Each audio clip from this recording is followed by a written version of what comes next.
Hello everyone, welcome back to my channel and welcome back to another exciting episode of my channel. দেখো বন্ধুরা, আজকের থেকে আমরা শুরু করতে চলেছি বাংলা গ্রামারের একটি সিরিজ।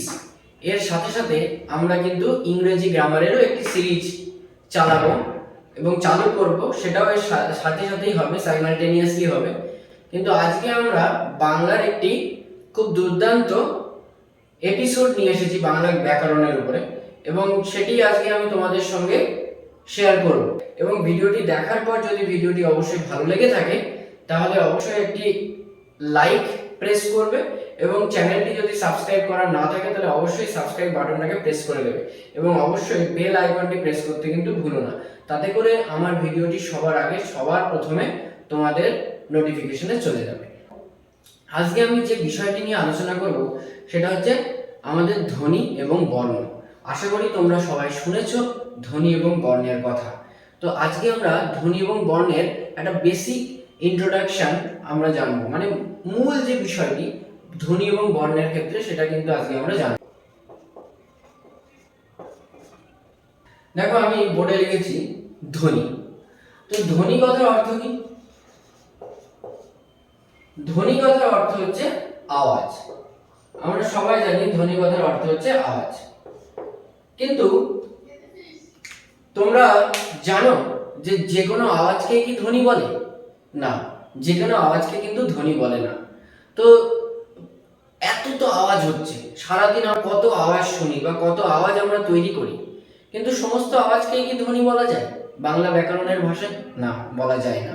কেন বলা যায় না?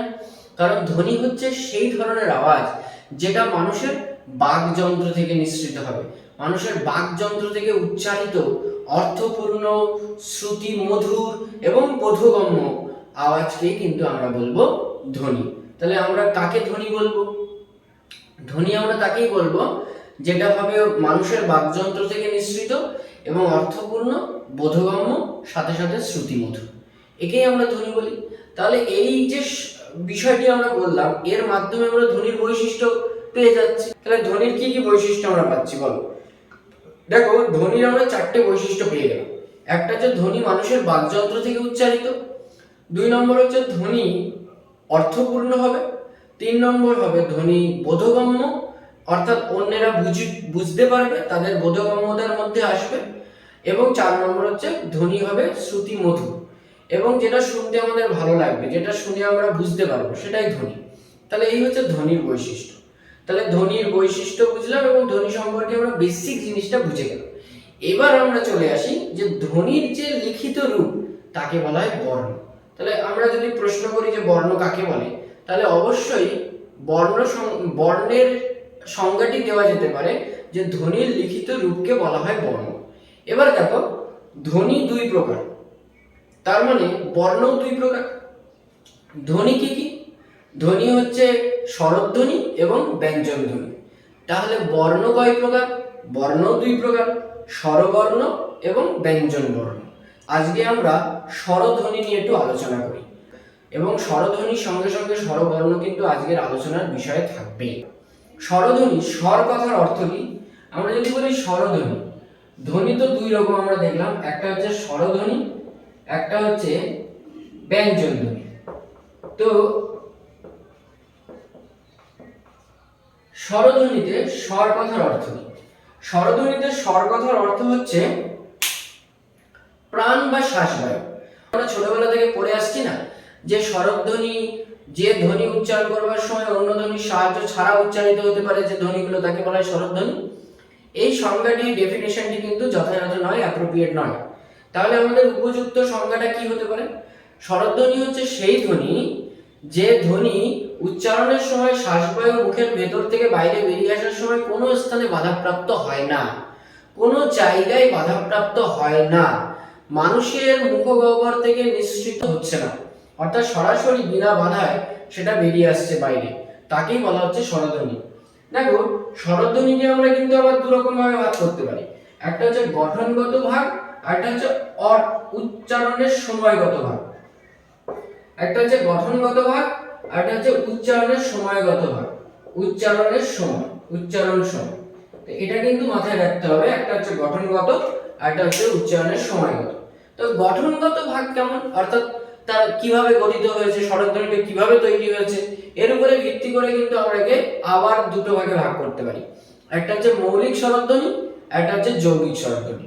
তো মৌলিক স্বরধ্বনি কোনটা? মৌলিক কথার অর্থ, মৌলিক কথার অর্থ হচ্ছে মূল যোগ ই, অর্থাৎ যার মধ্যে একটাই স্বরধ্বনি থাকবে, তো তাকে বলা হয় মৌলিক স্বরধ্বনি। তো এই মৌলিক স্বরধ্বনি দেখো, যদি আমরা সংজ্ঞা বলি তাহলে আমরা এরকম বলতে পারি যে যে স্বরধ্বনিকে ভাঙলে বা বিশ্লেষণ করলে অন্য কোনো স্বরধ্বনি পাওয়া যায় না, কেবলমাত্র একটি স্বরধ্বনি পাওয়া যায় তাকে বলা হয়, বা মাত্র একটি স্বরধ্বনি পাওয়া যায় তাকে বলা হয় মৌলিক স্বরধ্বনি। তো বাংলা ব্যাকরণে মৌলিক স্বরধ্বনির সংখ্যা কিন্তু 7টি। কি কি মৌলিক স্বরধ্বনি কটি? দেখো গঠনগত তাহলে ভাগটা আমরা কি কি পেলাম, একটা হচ্ছে মৌলিক, আরেকটা হচ্ছে যৌগিক, একটা হচ্ছে মৌলিক, আরেকটা হচ্ছে যৌগিক। আচ্ছা, পেনে কালির সমস্যা হচ্ছে, আমি জানি না কেন হচ্ছে, তো আমরা দেখি তো এই কালি দিয়ে লেখার চেষ্টা করি। মৌলিক আর যৌগিক, দেখো মৌলিক কাকে বলে? মৌলিক, মৌলিক মানে এক, আর যৌগিক মানে দুই তো অবশ্যই থাকবে, তার মানে দুটো স্বরধ্বনি যদি একত্র হয়, একসাথে হয়, তখন থেকে আমরা বলি যৌগিক স্বরধ্বনি। আশা করি এবার তোমরা বুঝতে পারছো। তো দেখো মৌলিক স্বরধ্বনি বাংলায় 7টি। মৌলিক স্বরধ্বনি বাংলায় কতগুলি? 7টি। 7টি মৌলিক স্বরধ্বনি। আমরা যদি বলি যে কি কি এই মৌলিক স্বরধ্বনিগুলো, তাহলে তোমরা দেখে নিতে পারো যে মৌলিক স্বরধ্বনিগুলো কি কি, আমরা একটু বলে দিই। হ্রস্ব ই বা ই, হ্রস্ব উ, এ, ও, এ, অ এবং আ, এই 7টিকে বলা হয় মৌলিক স্বরধ্বনি। এই মৌলিক স্বরধ্বনি অত্যন্ত গুরুত্বপূর্ণ। কেন?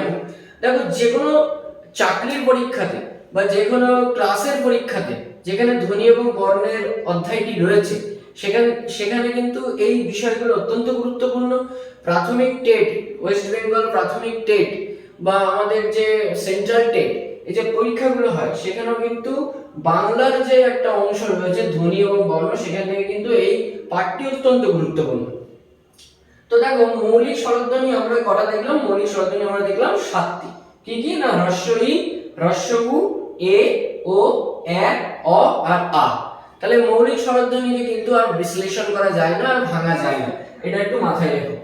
তো এবার দেখো, এবার একটু আমরা যৌগিক স্বরধ্বনিতে চলে যাই।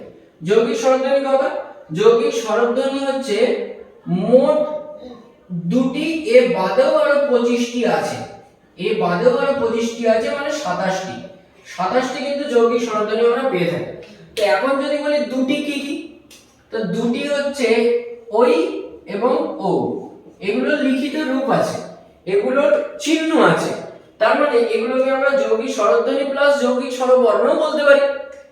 কিন্তু এই 25টি যেটা আমরা লিখেছি, এর কিন্তু কেবলমাত্র উচ্চারণগত রূপ আছে, এদের কিন্তু লেখা যায়, এরা কিন্তু লিখিত হয়, কিন্তু এদের কিন্তু আলাদা করে কোনো বর্ণ নেই, আলাদা করে কোনো স্পেসিফিক বা নির্দিষ্ট কোনো কার চিহ্ন নেই, কোনো বর্ণ নেই। সেই জন্য এগুলোকে আমরা যৌগিক স্বরবর্ণ বলে প্রকাশ করতে পারবো না। কিন্তু এই দুটিকে, এই যে ওই আর ও, এই দুটিকে কিন্তু আমরা যৌগিক স্বরবর্ণ বলতে পারি। তাহলে আমরা বুঝে গেলাম যে গঠনগত দিক থেকে স্বরধ্বনি কিন্তু দুই প্রকার, একটা হচ্ছে মৌলিক স্বরধ্বনি, একটা হচ্ছে যৌগিক স্বরধ্বনি। মৌলিক স্বরধ্বনি কি কি? হ্রস্ব ই, হ্রস্ব উ, এ, ও, এ, অ, আ। তাহলে বুঝতে হবে যে এই 7টির মধ্যে, দেখো একটা জিনিস তোমরা ভালো করে লক্ষ্য করো, এই 7টির মধ্যে এগুলো প্রত্যেকটা বর্ণ, কিন্তু এটা কিন্তু বর্ণ নয়, এটা কেবলমাত্র আমরা উচ্চারণের কাজে ব্যবহার করি, লেখার সময় কিন্তু স্বরধ্বনির মধ্যে, স্বরবর্ণের মধ্যে কিন্তু আমরা এর ব্যবহার দেখতে পাই না। তার মানে আমরা বর্ণ থেকে এইটাকে বাদ দিয়ে দেবো। আবার বর্ণের মধ্যে, যৌগিক বর্ণের মধ্যে আমরা এই দুটোকে ঢুকিয়ে দেবো, ওই আর ও। তাহলে যৌগিক বর্ণ কটা হলো? যৌগিক বর্ণ দেখো, স্বরবর্ণ কটা হলো? তোমরা লক্ষ্য করতে পারছো স্বরবর্ণ হচ্ছে অ, আ, হ্রস্ব ই, হ্রস্ব উ, এ, ও, ওই, ও, এগুলো বর্ণ। আচ্ছা, আমি বর্ণের বিষয়টা একটু পরে আসছি, আমি আগে ধ্বনির বিষয়টা কমপ্লিট করে নিই। তাহলে দেখতে পাচ্ছ মৌলিক স্বরধ্বনি 7টি এবং যৌগিক স্বরধ্বনি মূলত 2টি, এবং এ বাদেও আরো 25টি আছে, মোট 27টি। তাহলে আজকের যে ভিডিওটি আজকে আমরা এখানে করছি এই ধ্বনি নিয়ে, ধ্বনি এবং স্বরধ্বনি, ব্যঞ্জনধ্বনি ডিফারেন্সিয়েশন নিয়ে, তার ভাগ নিয়ে, প্রকার নিয়ে, তার মধ্যে কিন্তু আমরা স্বরধ্বনিটা গঠনগত দিকটা সম্পর্কে আলোচনা করলাম, এর বেসিকে আমরা ঢুকবো, তবে আজকের ক্লাসে নয়, আমরা নেক্সট ক্লাসে এর সম্পর্কে আরো ডিটেলসে আলোচনা করব। আজকের ভিডিওটি তোমাদের কেমন লেগেছে তোমরা জানাবে।